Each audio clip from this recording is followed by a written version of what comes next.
Hey, Michael J. So let us return to Kaldheim.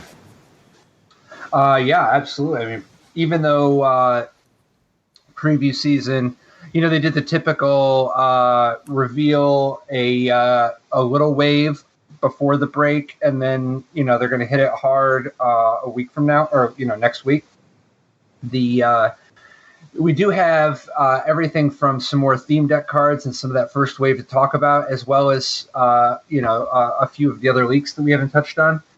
Like most notably, not most notably, but among other notables, the Blood Sky Massacre, which is another of the that saga cycle. Last week we talked about Battle for Bredegard and Showdown of the Skalds. Talk to me about the Blood Sky Massacre, which is the Rakdos one. I feel like this is like my favorite one, so it's so I far. love that each one is your favorite even more. I love it. Like, I don't know if it's great, but it's my favorite one. It's 1 red and a black for the saga. The first one is to make a 2/3 red demon berserker creature token with menace. So that's a mouthful. It gives you, let's call it, the body, the power, the toughness of a Herloon Minotaur for the casting cost of a Herloon Minotaur, but you also get menace, and that's only chapter 1. Because the important thing is when chapter 2 rolls around, you get whenever a berserker attacks this turn, you draw a card and you lose 1 life. So it gave you a berserker already. So now it's kind of like replacing itself. It's kind of necroing for 1, which is cool with 1 copy of the Blood Sky Massacre. But if you had other berserkers, right, you can kind of choose how much you want to invest in life total in order to draw that many cards, which I think that's, again, I like it a lot. And then the third one is add red for each berserker you control. That already gave you 1, so probably going to add 1 red unless it died until end of turn. You don't lose that mana as steps and phases end. So that last part, I don't know. That seems like that. Literally, that red pip is like the cherry on top of the Blood Sky Massacre, I think. Well, you said that last part about the mana not clearing this turn. Like why? Like question mark? Why is that? Well, that's because you're getting it during your draw step. Yep. You don't want the mana during your draw step. They want you to be able to use it during your main phase. Yeah, that's or not very during useful. any attack steps or anything. Unless you've got like a Bone Crusher Giant or a Shock or something, but whatevs. That is an important point. So what do you think about this? I think it's so. I really like it's. I love this kind of design. A double cantrip Herloon Minotaur. That's what I like about it. Well, and remember, Berserker's good types, right? Like this set seems to be experimenting with both races and classes matter. Like we've talked about warriors. Well, you got to remember, Berserker's been called out a little bit too. There was one of the theme deck cards is that Cleaving Reaper. That's a 5/3 flying trample angel berserker that you can pay 3 life and return Cleaving Reaper from your graveyard to your hand. Activate this ability only if you had an angel or berserker enter the battlefield under your control this turn. So there are some cards that care about berserker, and it remains to be seen just how good of types is berserker. And historically, demons had a little bit of sauce to it. I was going to ask you about demons because demon. At least what I'm looking at around the other Kaldheim cards we've seen so far, Demon is not the most exciting race to me, right? Like I'm not in this set. That's more backwards compatibility. Yeah, I'm liking dwarves. It's funny, dwarves and giants are the opposite ends of the spectrum, but those are the ones that seem exciting-ish to me. But even in standard, I mean, having access to more berserkers may not be a thing that's like hard to come by. For instance, your Pride and Joy, Mag the Brazen Outlaw, that's the curve, right? Like you can play Magda Brazen Outlaw on turn 2, which is a dwarf berserker, and even though it buffs dwarves and cares about having a dragon in your deck or artifact, if you play Magda into the Blood Sky Massacre, now you've got 2 berserkers, and next turn you can like draw 2 cards, and what's more, if somehow you're left unchecked, even if you didn't play another berserker next turn, you got a lot of mana, right? Like you're talking about having 7 mana on turn 5 already, and possibly even 8 if you did anything. Oh, that's pretty exciting. Like, there's other berserkers like Arnie Brokenbrow that we talked about, the 2 in a red 3/3 haste with Boast that lets you pay 1 and change Arnie's base power to 1 plus the greatest power among creatures you control. Sadly, also in this case, Arnie would be the biggest guy, but still, it's still good. Oh yeah, but no problem at all. You know, like the getting to have this many berserkers. I mean, who knows what all you can do for 8 mana? And if you happen to have enough dwarves, I mean, maybe you're even playing some super expensive dragon that you naturally drew, right? Like you don't have all the dwarves in play for your Brazen Outlaw to give you 5 treasures, but you're playing a couple expensive cards in your deck because you can cheat them out. Well, another possible way to cheat them out is the Blood Sky Massacre. That's fair. I mean, oh yeah, go ahead. Even if you're Berserkers themed instead of Dwarves themed, like it is a little non-intuitive for me to be running Magda as a Berserker type instead of as a Dwarf type. Just getting those 2 attacks or so where Magda herself is going to get you a couple of treasures. So that's even more. It's even more mana on that chapter 3 turn. But yeah, it remains to be seen how many dwarf berserkers there are. Like maybe there's going to be a little bit of that soft overlap where you're like, oh well, we have 8 dwarves, you know, or we have 8 other dwarf berserkers plus we have 4 dwarves that aren't berserkers, but they're just really good rates anyway. So having Magda is enough to push it over the edge. Yeah. I mean, those kind of designs always confuse me, but, you know. There's also changelings, right? Like, because if you have a single changeling in your deck, well, now it's a dwarf for Magda. It's a berserker for your extra card with the Blood Sky Massacre, and it's even a dragon in the event that you want to search it up with Magda. Oh, that's nice. I like that. That actually lets you do things in different orders, right? Like, you could get although this seems really odd if you had high impact powerful cards to cheat, to get a card like Realm Walker using the Magda search capability, which, you know, because you were going to set it up for a future turn where you would take advantage of it being a berserker also. That seems weird, but at the same time, it is a thing that's in the range. So, and then another part of the equation with the berserkers is, from the looks of it, maybe there's some amount of Angel Berserker overlap. We already talked about Cleaving Reaper, but Renegade Reaper is 2 and a black for a 2/3 flyer that when it enters the battlefield, mill 4 cards. If at least 1 angel is milled this way, you gain 4 life. What if you somehow end up playing a little bit of an angel deck that has a berserker sub theme? You know, where you're like, okay, well, I also have Cleaving Reaper, Renegade Reaper, the Blood Sky Massacre, and then like a couple cheap berserkers, but I also just have 20 angels. Oh, now that you mention like that, I could totally see. I mean, it's assuming that there is color support, right? I could totally see a Renegade Reaper deck that was angel themed and then had the Blood Sky Massacre in it, right? Because if there's Angel Berserkers, like Renegade Reaper itself, like that's already going to be a synergy. The fact that it's making demons doesn't really matter, right? Because the Renegade Reaper is benefiting from Angel creature cards, right? It's not like the Blood Sky Massacre is a creature card. It just makes a creature token. Right. Yep. That is a big if on color support and stuff. Like, I think historically we have mostly white angels, right? This is the first black angel I've seen outside of a black-white angel, I think. Recently, anyway. Oh, I'm lying. Fallen Angel. We're seeing so much angel support already, though. Just from the theme deck stuff alone. Like we've got, in addition to these two, the 2-drop is, this card definitely, Youthful Valkyrie definitely gets the, we got to see what other angels there are, but it's 1 and a white for a 1/3 flyer that when another angel enters the battlefield under your control, put a +1/+1 counter on Youthful Valkyrie. So if you ever trigger Youthful Valkyrie, you're kind of doing it, right?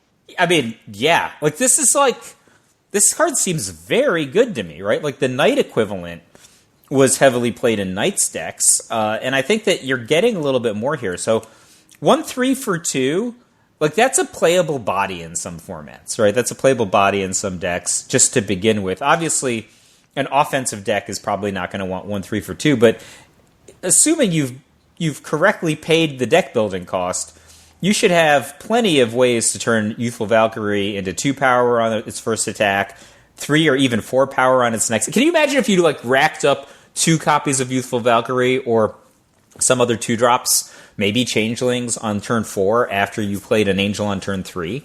Like, that seems insane, right? Like, that's a lot of compounding damage. Yeah, I think part of what you're seeing here is that there's very likely just not going to be that many good, cheap angels. And that's part of how they can get away from costing it this way. Get away with it, obviously more powerful formats, there's no shortage of 3-cost angels and 4-cost angels, but here, that Renegade Reaper we spoke of, 2/3 flyer for 3 that mills you for 4 and might gain you 4. It's not bad, there's some stuff to like, but it's not like that's as good as other 3-drops we see. Certainly no Bone Crusher Giant. So, just if you think about it from a, where would I kind of want this stuff put together standpoint, Youthful Valkyrie is a 1/3 for 2, Renegade Reaper is a 2/3 for 3. These are both creatures that naturally have higher toughness than power. I think that there's some sort of universe where maybe people are playing highly offensive, fast, low drop decks, and this is a deck which is all right, I'm going to play creatures that are a little bit less good, maybe a lot less good, just on pure offense, but they have a combination of evasion, right, because these creatures all have flying on account of being angels, and they're good at blocking. Or in the case of Renegade Reaper, this card is gaining life, right? So I think, what if it was a hate bears deck, but you're only hating attack decks, right? Something like that. But you're making up for it because... Sure, I understand. Your strategy is tie up the ground and win in the air? Yeah. A classic. I mean, now that I said, maybe this is an insane limited strategy you might go for. But maybe that's not a great thing for actual construct. I mean, but there are standards or other construction formats where there's a lot of just combat on the ground. Anyway, I'm just thinking, these things they have an aesthetic to them with their toughness greater than power and their slightly defensive-ishness, and maybe you only have to attack them once because all your guys fly. Yeah, I mean, it's a combination, defender and evasive win condition. There's also acceleration, though, so it's not like we're bound just from the cheap angels as potential follow-up plays. Starnheim Aspirant is 2 and a white for a 2/2 human cleric that angel spells cost you 2 less to cast. What do you think about a card like this? Obviously, the body is medium minus, but if you untap with the Aspirant, you are doing it, right? Well, I mean, the body is not great, right? We're in Scathe Zombies range. But in addition, I think that the cost is not great. 2 less to cast is a powerful line of text, right? So if you play this on turn 3, implication is on turn 4, you can play a 6-drop angel, right? Like Valkyrie Harbinger, the 4 white, 4/5 flying lifelink at the beginning of each end step. If you gained 4 or more life this turn, create a 4/4 white angel creature token with flying and vigilance. Yeah, or you could play 4 Renegade Reapers the next turn, right? That's kind of cool, right? Because each of them are discounted by, or some other 1 mana and then 2 colorless mana equivalent. So that's really cool, but I don't know, Patrick. This one seems a little soft to me. I agree. It's just going to... Part of the problem, I think this card could be okay in some worlds, depending on what kind of interaction people had. But in a world where people just get Bone Crusher, are priced into playing Bone Crusher Giant and stuff like that for free anyway, it's pretty optimistic to think you can get away with playing something like this. Maybe it's a great sideboard card in the Angel Mirror match. Maybe. If there's some sort of ability to recoup card advantage in the Angel Mirror match, then we'll see some Starnheim Aspirant. But in any regular universe, I think this thing is eating a Bone Crusher Giant's front side, yes. By the way, one synergy that we didn't really explore too much between those two Black Valkyrie, or I guess Angel Berserkers, Cleaving Reaper and the Renegade Reaper. If you play Renegade Reaper, you mill the top 4 cards of your deck, and if one of them is an Angel, you gain 4 life, right? Well, let's suppose that Angel is the Cleaving Reaper.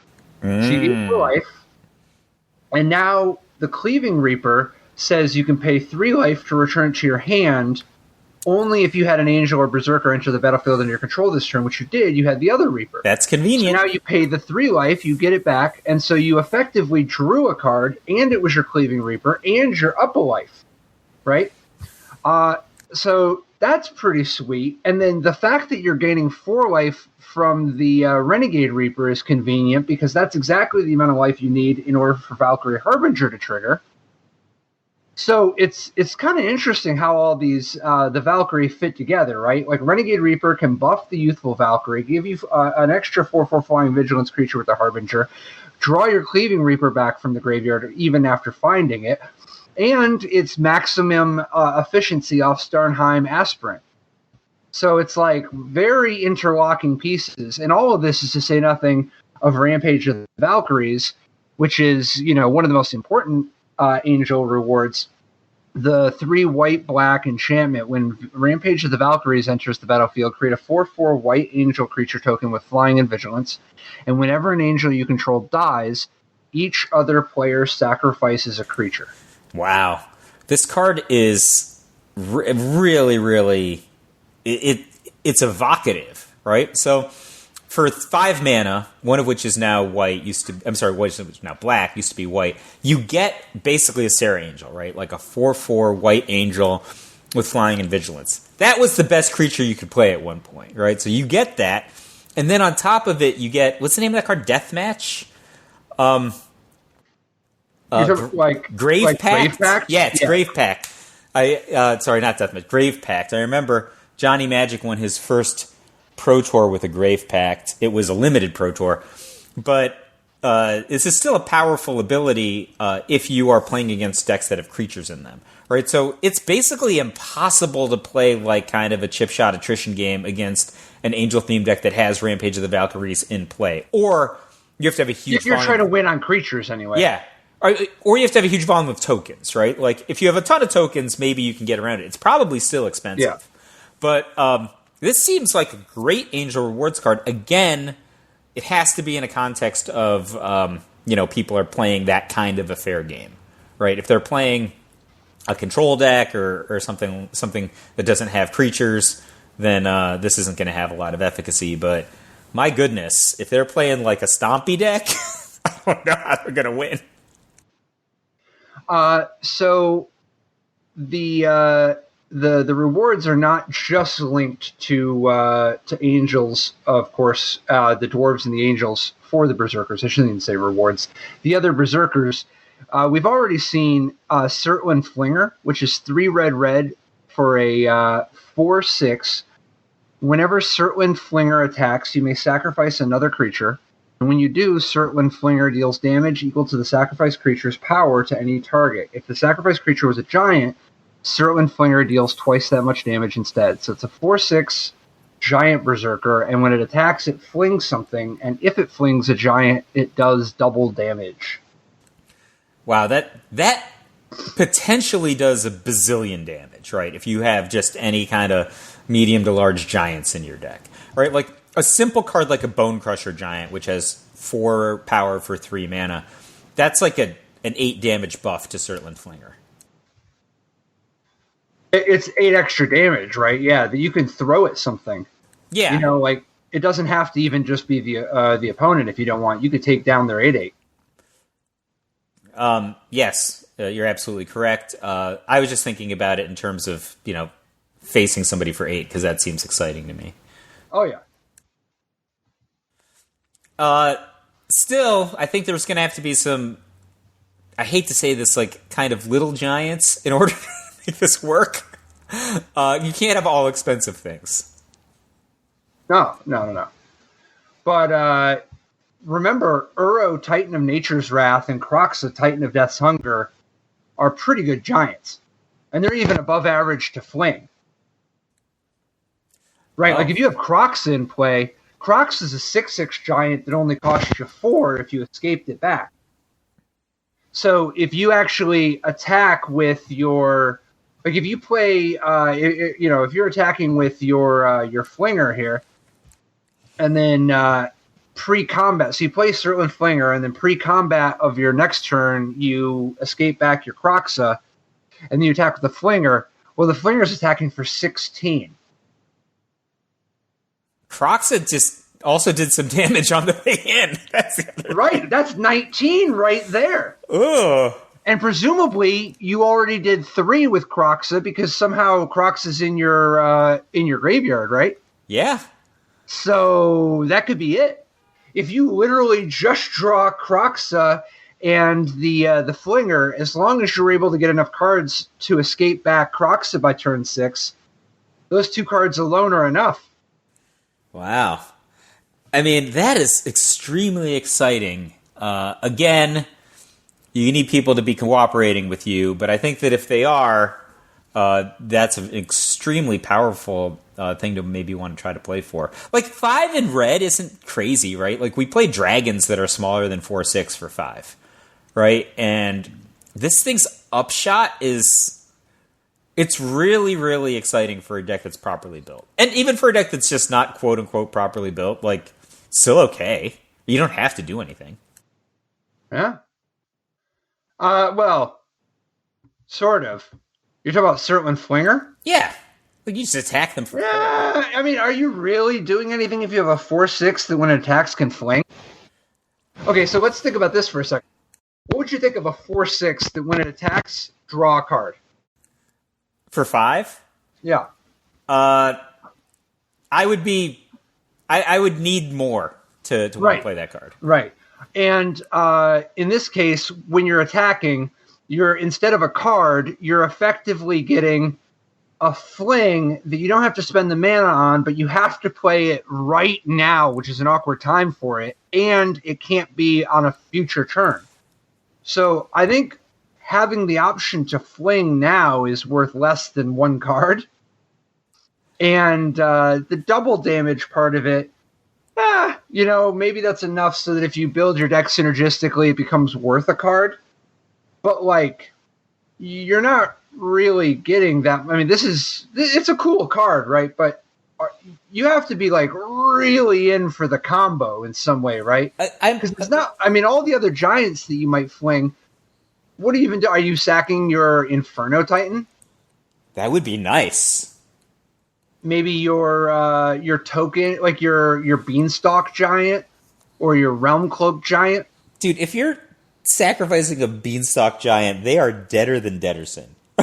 Dude, Realm Cloak Giant's pretty sweet, too. The fact that, I mean, obviously you could fling it for 14, but destroy all non-giant creatures? If you're playing a giant deck, So let me clarify. I'm not suggesting you just throw Surtland Flinger into a deck, right? What I'm just saying is that, like, we play, over the course of red deck history, medium and large red decks have played as bad as 4/4 Dragon for 5, right? I have summoned a 4/4 Dragon for 5 and been happy with it many times, right? Surtland Flinger passes that bar. I'm just saying, like, you're not happy. That's the low end of the range. But if you've properly built your deck, I think double damage fling is better than just a random draw card, Patrick. Because you get the implication of the mana of the creature originally, and then you get some scaling that Magic does not do a very good job of. Right? Like, anything that's double, Magic is just like, I don't know, these costs don't make any sense anymore. Sometimes, like, people play 1/1s for 2 or more mana that end up being defining in formats when you start doubling things. Well, we will certainly see. Don't get me wrong. I don't think this is the best card. I'm not saying that either. Yeah. I think the timing is pretty tough. If you had a fling that was an enchantment for 1 and a red. That at the beginning of your upkeep, sacrifice this enchantment and one of your creatures to deal double its, or sacrifice one of your giants to deal double its power and damage to something. That sounds like a pretty bad card compared to Fling, you know? Yeah, I wouldn't want to play that probably. I think the timing is just so bad, even if you're getting so much more effect, and plus the restriction. But regardless, maybe it's dope because who knows? Maybe there's some stuff that's like, hey, here's a 6/6 giant for 1 that can't attack or block.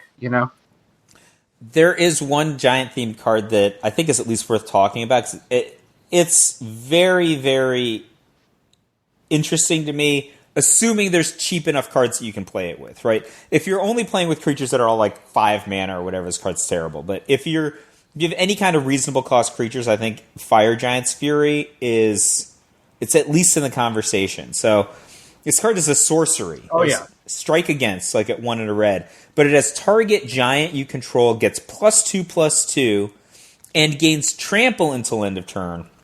Whenever it deals combat damage to a player, this turn, exile that many cards from the top of your library. Until the end of your next turn, you may play those cards. So this card is cheaper than the expensive version of Light Up the Stage. But it's more expensive than the cheap version of Light Up the Stage, but you cast it in a more convenient time. Right? So the way that Light Up the Stage often worked is like you needed to get your 1-drop in so that you could spectacle it, right? But this, you just cast it onto a guy, you've giant growth that guy, they get trample. When you cast it, you have a high, in your imagination anyway, a high likelihood of connecting with this thing, and then you get like a lot of Light Up the Stage type card advantage. I mean, if this is a reasonable thing to play to a deck, it seems to me like should be one of the best cards in an offensive deck. Well, it's definitely going to take some setup, but the ceiling is through the roof. If you look at some of the giants that you already play, like for instance, it's not a big ask to imagine a Rakdos deck wanting to play 4 Bonecrusher Giant and 4 Kroxa, right? No. And isn't that just a thing they do? if you do this to your Bonecrusher Giant and attack, suddenly you have 6 extra cards, right? Like now, granted, a bunch of them are going to go away, but you do have the ability to, well, first of all, you can play land off this, which, yep. On this kind of effect, you can't always, but you can play land off this. So you can do this, play a land this turn, and then also play a land next turn. So even if 2 of your 6 cards are lands, you're still getting to use them. That's it. It seems incredible already. And then obviously with Kroxa, your ability to attack and hit and boom, draw 8. You have so much stuff. And even if you're just throwing lots of stuff all over the place, where you're like, here's a shock, and here's a 1/1, and here's a... If you're just playing all these cards, you end up with a lot of extra cards that eventually go to your graveyard, helping fuel Kroxa further anyway. If you have, this thing actually connect the front side, and you haven't played a land yet, one of the things that's great about it, I think, is you just have a high likelihood of playing land this turn and next turn, and if you have relatively cheap casting costs, you might get the benefit of most of those cards, right? You're probably not going to get the benefit of all the cards if you turn over a huge amount of damage, right? Because there's just going to be too many lands there. But, this thing converting 2 mana into not only 2 additional damage, but 4 other cards or something, that seems extraordinarily exciting to me. And that's on a tiny creature, right? If you're putting this on a Kroxa, right, that's 8 cards you're flipping over. Yeah, which is a lot. Beyond Kroxa, Uro, and Bonecrusher Giant, what giants are you even excited about playing? I was actually thinking what if they have a 1-drop changeling, right? I don't know what color it would be in, right? But haven't we seen a 1-drop black changeling that's played in Legacy? Well, yeah, but it's not in a real set. But I mean, I'm just saying. Look, we've seen changelings are going to be in Kaldheim. If there's some kind of cheap changeling, I think that's the thing. I was actually really thinking about this card. Do you remember back in the day? I was thinking I don't know, probably 12 years ago at this point, you made a deck that Heezy used to make top 8 of a Grand Prix that was just like a bunch of colors, but it was just the best cards in every color. It was like Gerard's Verdict and Tribal Flames and just a ton of different cool, like, and it was a beatdown deck that had like all these different colors in it. What if there's a beatdown deck that's all these different creature matters sort of payoffs, but it's like the glue is changelings? Yeah, right? It could be. And we'll have to see the changelings. You'll have to see how many good changelings they end up making, but that's definitely a thing that if they make too good of a spread of changelings, we could potentially see. Yes, but the deck building cost is in that, and I'm imagining there's a lot of good enough changelings, right? It's just that you'd have to just have a disaster of a mana base, but payoff is probably insane. Maybe. I mean, it's possible that you end up just getting like 6 tribes across 3 colors or something. So, that's less crazily ambitious than I was on, but then again, I'm just imagining these I'm saying if you don't get the thing that pulls the mana together, I bet you there's the 85% version that might have just twice as good a mana. Oh, well, that's usually probably the better one, right? Your yield is much better. The other giants that are I guess plausible so far. Obviously, we talked about Beanstalk Giant, Realm Cloak Giant, and then it's not like Thrix the Sudden Storm is a 0. It's kind of a weird color, but maybe your giants because Uro is a giant anyway, so blue is okay. But there's Yorvo, depending on if your mana base is just like that. Oh wow, Yorvo, it's a tough one. Shatterskull Charger is kind of an interesting giant. 1 red, 4/3 with kicker 2, trample haste, and if it was kicked, it gets a +1/+1 counter. And at the the beginning of your end step, if it doesn't have a +1/+1 counter, you put it back in your hand. So like Shatterskull Charger, you can just drop out of nowhere, put this on it, and that's a lot of your mana. So it's not like that lines up very well. But there's also this other giant reward, Surtland Elementalist, which is 5 blue, 8/8. But as an additional cost, you can reveal a giant card from your hand or pay 2. So it's 7 and reveal a giant, or it's 9. And when Surtland Elementalist attacks, you may cast an instant or sorcery spell from your hand without paying its mana cost. This one is... I mean, it's one of those cards that if you actually get it in play and going, it could be dominating, but it's a lot to ask for, and I think that if you're in the business of getting 7 to 9 casting cost things in play, maybe you could do better than a Surtland Elementalist. Am I misreading this one? Yeah, I mean, I guess in theory you can like through the breach it, which lets you put Enter the Infinite. Play Enter the Infinite for free. That is. I still need something else. I mean, that's great. Don't get me wrong. You have Enter the Infinite. Dude, man, Enter the Infinite is not a kill. Like, you still need to be beasting people 20 times. No, if you Enter the Infinite, you have everything. I don't know, man. Yeah, because you don't have Omniscience in play, but you still have Enter the Infinite. So you draw your whole deck, and presumably you can win if you draw your whole deck, right? Maybe next turn. I don't know, man. It's not a kill. Okay. Well, yeah, I think this guy's expensive, but maybe that's part of the way that the Giants can have such saucy rewards. And maybe that makes them ripe for exploiting with changelings like Realm Walker. By having a 3-cost changeling that's competitively costed, even though Realm Walker is only a 2/3, you can get 4 extra cards if you hit it with this. It remains to be seen what all you might be able to pull off, but 4 extra cards with a Realm Walker isn't, that's not necessarily anything. That's not necessarily the worst, buyout or fail state. And there's other changelings too. I mean, Gladewalker Ritualist is a 3/3 changeling. When it enters the battlefield, you get or whenever another creature named Gladewalker Ritualist enters the battlefield, you draw a card. So normally it's just a 3/3 for 3. But if you play a second one, you draw a card. If you play a third one, you're kind of doing it. You draw 2 more cards, but really it's a 3/3 chain zone. Yeah, that one's kind of cute.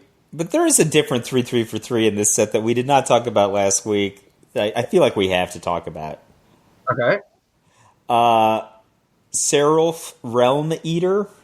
Yeah. The classic legendary wolf. This is like the big card of the set, right? Like this is their. Hopefully it's not the impact of Oko Thief of Crowns, but this is the gem in the center of the crown, I think. Well, okay, so it's 1 black green, 3/3. Whenever a permanent an opponent controls is put into a graveyard from the battlefield, put a +1/+1 counter on Seraph Realm Eater. So it's a 3/3 for 3 that grows when permanents go to that graveyard from the battlefield for your opponent.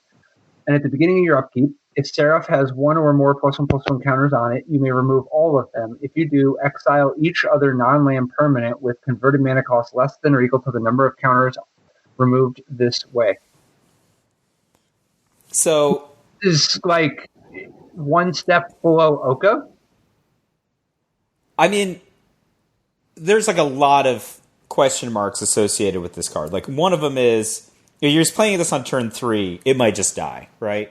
But yeah, I don't think it's. I think that like if you play this on turn 4, or like you had an accelerator, for example, you can immediately get it to 4 power and toughness that turn, which can prevent it from being killed by a lot of common removal. That's one of the things that I'd imagine. Well, common removal even does 3 anyway. Like what is that right now? They play stuff that does 2, or they play stuff that just kills a creature. Well, if it's stuff that kills the creature, Seraph is probably not going to live through that unless you have some other kind of trick that would require having mana. They kill stuff that 3 or less, But like 3 or less cost. I'm just imagining, like, this is an entire kind of Miracle Grow deck in 1 card, right? You have Why? like Your opponent still needs to have permanents that go to the graveyard from the battlefield. But you don't need it to be 9/9, right? Like it could just be a good conversion of 3 mana and then plus just the things that you would want to do normally, just like killing their stuff normally, and then it's getting a lot of value from that for free. Is it even growing as fast as Yorvo? I mean, it just depends, right? Like, some decks no. Some decks definitely no. Some decks, yeah, but I just think, like, this is a much better card to have. In the matchups where people have permanents, I think this is a better card to have in the battlefield than Yorvo, even if it's not growing at the same rate as Yorvo all the time. Right? Like, its other ability is extremely powerful, assuming that there's the right kind of metagame, right? Like, if people are not playing cheap permanents, then Seraph is not going to have a lot of impact. If they're playing a lot of cheap permanents, it's going to have huge impact. Maybe I don't know. Maybe I'm missing something. You spoke about Oko. Is this card even like? I don't know. Like, is this card even great?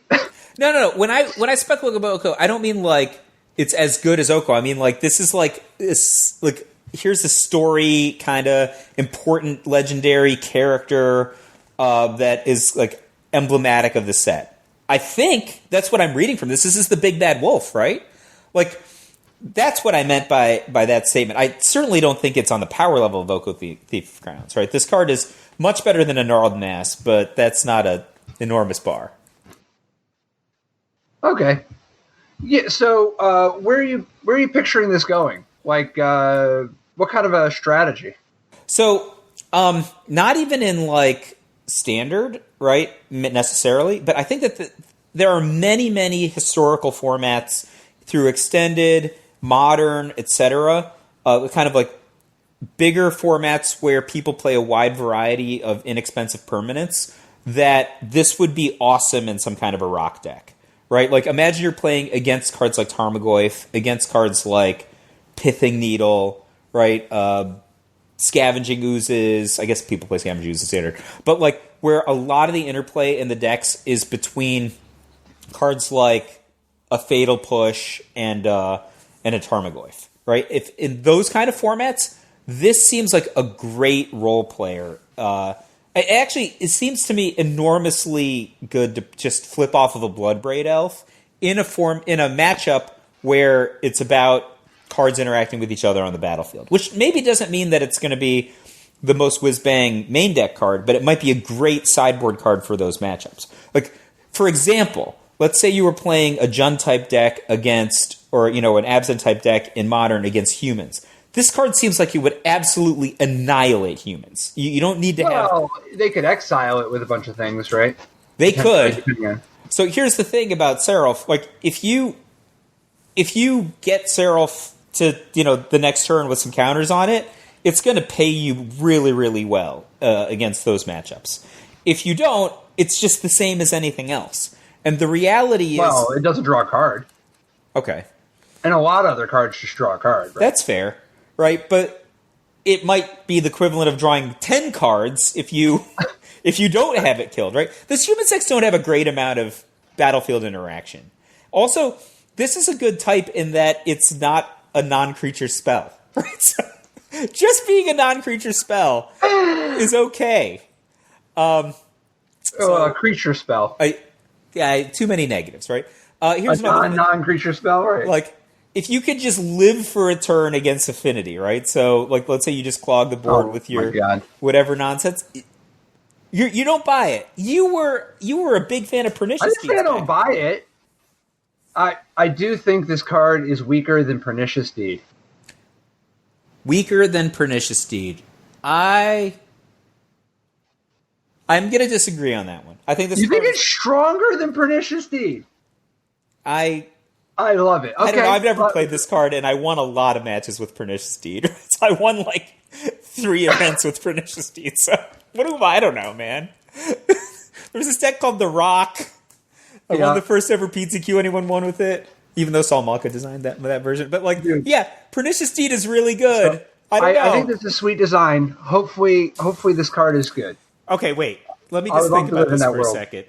I untapped with Pernicious Deed against Donate a lot of times. So this is not better than Pernicious Deed if untapping with 4 mana and a Pernicious Deed means that you've won the game already. So from that perspective, you are correct. The fact that there's a... Pernicious Deed is good in Legacy. Yeah, okay, it's not better than Pernicious Deed. I've thought about it for like 30 seconds, right? Like, the fact that when you do the Pernicious Deed type effect on this is limited is the big problem, right? Because the reason Pernicious Deed was so good is they couldn't donate you. Among other things, but yeah. I mean, there's also the mana efficiency and the utility, the flexibility, the timing, what all you can hit. In retrospect now, the fact that the Deed dodges Planeswalkers, the fact that it is eminently targeting, too. Like, you get to choose what X is. It's not just that X can be whatever you want. It's not too high. Like, if you have Seraph Realm Eater, you have to, it's all or nothing. And if you remove them all, sometimes you hit your Bloodbraid Elf also. There are a couple other cards, though, that kind of... One other angel we didn't speak on was Righteous Valkyrie. Oh, yeah, sorry, go ahead. Yeah. That doesn't mean you're not a buyer on him, though, right? I don't know, man. Oh, wow. It's fine. I could imagine the world... Like, no, it's fine. Seems like the card's good, I guess. It's just... It doesn't look to me so great that it's like, yes, this card absolutely has to be a staple and standard. It might be. It might be amazing. It might contextually line up and just be amazing. I don't know. It doesn't strike me as so good of a rate that it's obvious. I think it depends on what kind of removal other people play and what kind of a deck can actually, play a black-green 3-drop with no immediate impact on the board or card advantage that has a situational form of growth and or interaction. It takes so much work and time in order to actually even get up to base rate on stats. And the ability to destroy cheap non-land permanents is not exactly... I mean, the ceiling is bananas, but it's not exactly something you can even count on. So, I don't know. It looks like an awesome sideboard card in certain matchups, that's for sure. So I think if nothing else, it'll see some play because of that. But in terms of just being like, yes, this is just a fixture in my deck. This is just my troll aesthetic because this is the best 3-drop. I don't know. Maybe it is, but it I wouldn't bet on it. It doesn't. I mean, maybe it could be, but it doesn't immediately jump out to me because it's just not so crazy of a rate, nor is the positioning something that looks to me very attractive in the format. But I don't know. I would love to live in the world where this card is good. I hope this card's not too good, but it doesn't. I think it's a lot more likely that this card is low than high. But I think the card's good enough that it will be a role player, I guess. Okay. Put me down for buyer. Yep. Whoops. Dude, it's going to be so sick when this card's broken. So, Righteous Valkyrie is 2 and a white for a 2/4 flying angel cleric that whenever another angel or cleric enters the battlefield under your control, you gain life equal to that creature's toughness. And as long as you have at least 7 life more than your starting life total, creatures you control get +2/+2. This seems like a much better angel payoff than any of the ones we were talking about earlier. Like a 2/4 for 3, a 2/4 flyer for 3 is like, it does not take that much, right? Like a 2/4 flyer for 3 is pretty respectable as a baseline. Yeah, I was saying you might want to play the 2/3 flyer for 3 in some formats. Well, just based but on that's silly. However, the 2/4 flyer, I mean, realistically, you would play a 3/4 flyer that did a damage to you in some decks, right? I mean, there are decks that play a 3/4 flyer for 3 that does damage to you every turn. Right. And gaining life equal to the creature's toughness. I mean, a 2/4 flyer has a decent chance of living anyway. And if you just play another angel and gain 4 life, I mean, you can very quickly gain some life and get enough extra value that even if they dealt with it later, you're ahead of the game. But the fact that you don't even have to get that high, if you play this on turn 3, is super imaginable that by turn 5, you're already... I mean, hell, if you just play Righteous Valkyrie on turn 3, if you play the Reaper on 4, you're at 27. And then you're there. Jeepers. I mean, am I too greedy for wanting to have the youthful one on turn 2? Well, no, not for wanting it, because I mean, obviously you don't need it, but if you do, you're rocking and rolling. But, yeah, Righteous Valkyrie seems just excellent, right? I mean, this is what's popping for Angels. Yeah, I mean, this is the kind of card that this is part of the this is going to show up in Modern or something, right? Oh, I don't know. You're going to have. Oh, I guess it's Clerics also. Deck. Yeah, why would you? Oh yeah. Actually, if the Clerics makes this a different story. Okay. Yeah. I don't even know. You don't have to load up on Angels in Modern for this card to be good. It's weird to me that there's so many clerics that are so good at fighting, right? I feel like clerics should be good at praying. But like, there are plenty of clerics that are going to brain you with their mace. So, it's the D&D style cleric, you know? Yeah. Like, have you heard the good word? Thud. Anyway, yes. I think that if Angels are a thing in Standard, they are going to be built around 4 copies of Righteous Valkyrie. This seems to me like it would be miserable for most just fair creature decks to play in a format that was, Youthful on 2, Righteous on 3, anything after that. Sure. Any of the other ones, like, did we even talk about Blessing of Frost yet? I don't think so. No, this is a snow card. So Blessing of Frost, what a wild... First of all, it's kind of interesting that it's a snow sorcery, right? Like, it's not just a sorcery, it's a snow sorcery. So what's up with that? Second of all, it's 3 and a green, distribute X +1/+1 counters among any number of creatures you control, where X is the amount of snow spent to cast the spell. Then draw a card for each creature you control with power 4 or greater. So we haven't seen any snow cards yet, and this is obviously a leak that is a little bit out of order. Presumably they have snow lands that will be in the packs. But in Constructed, where you have access to Fable, Passage, Evolving Wilds, and then Snow Basics, assuming that those are the only ones, who knows, maybe there's like some tap lands or something. Like the enemy tap land, I don't know. But, like, let's assume that there's not. Let's just assume for the time being that there's just Snow Basics, Evolving Wilds, and Fable Passage. What do you think of Blessing of Frost in Constructed? I mean, we'd have to know like how many kind of decks we would have that.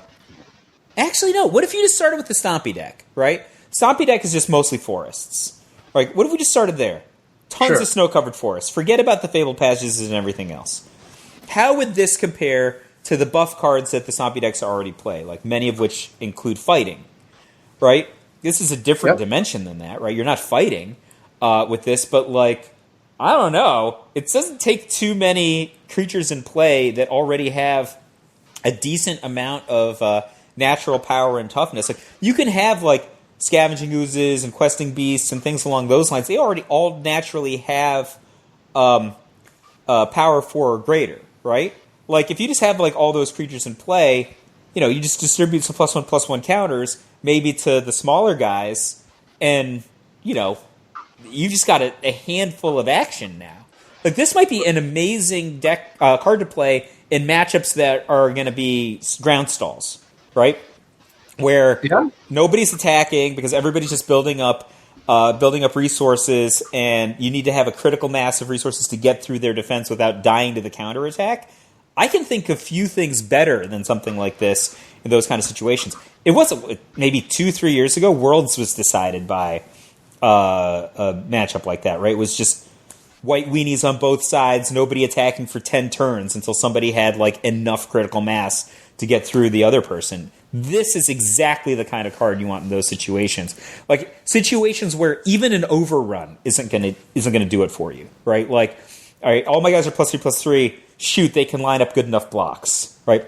You just need more material so that you can get even more material to overwhelm them. If you just have a single creature, are you even doing that bad? I mean, +4/+4 draw a card is like not that bad, right? And if you ever draw 2 cards, you're kind of doing it. It takes some setup, but maybe you don't need it to be like all the way. Like maybe the fact that all the way is like part of the range is like your profit, but that your medium state is like very obtainable and decent.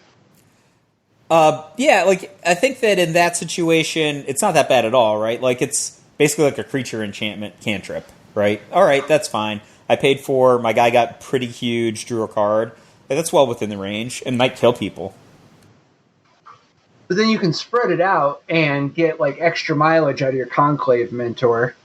And oh my! But who knows? We got to really see what kind of snow, like how big of a cost is it that you have to use snow mana to get the counters for this thing? Because it's all fun and games when you're imagining +4/+4. But the more that this turns into like +2/+2, you know. Like, I think that the Hardened Scales matchups in bigger formats, a forecasting cost card is very ambitious. But maybe in the Hardened Scales mirrors, which, presuming nobody is just completely snowballed the other guy with some sort of +1/+1 counters machine gun or something, this seems pretty serviceable to me. Especially when you start talking about cards like Conclave Mentor. You can just have enough things that are giving you +1/+1 counter, magnification that Blessing of Frost is doing way better than our imagined +4/+4, right? Like even if you don't have that much snow, right? There might be enough things going on elsewhere. I think again, in those kind of matchups, it's going to be situations where the ground is stalled and you need a way to bust through. Not like obviously just casting sun turn 4 and I have a big offensive turn that's fun, that's cool, but like I don't think that that's where this card is going to shine. And this card is going to shine because there's going to be matchups where you can't otherwise attack or block. Makes sense. It'd be interesting to see. What if they just don't make snow basics? What if the only snow lands are all tap lands? You know? Who knows? I mean, what if this is the only snow card in the set and you got to play this in other... What if they're not snow basics? What if they're just snow lands? It's just like, snow frosted island, but it's not an island. Or snow frosted, snow frosted lake. And it's just a snow land that taps for a blue, but it doesn't count as a basic. Oh, that would be awkward. I mean... It'd be interesting. It would actually. There is a universe where you distribute 0 +1/+1 counters, and this card still actually helps you bust through. Right. So I mean, that's not the preferred universe from my current perspective, but hey, it's one out there by definition. All right, awesome. Well, a lot more to come, and obviously preview season is kicking back again next week. See you then, dude. Bye, Patrick. Happy New Year.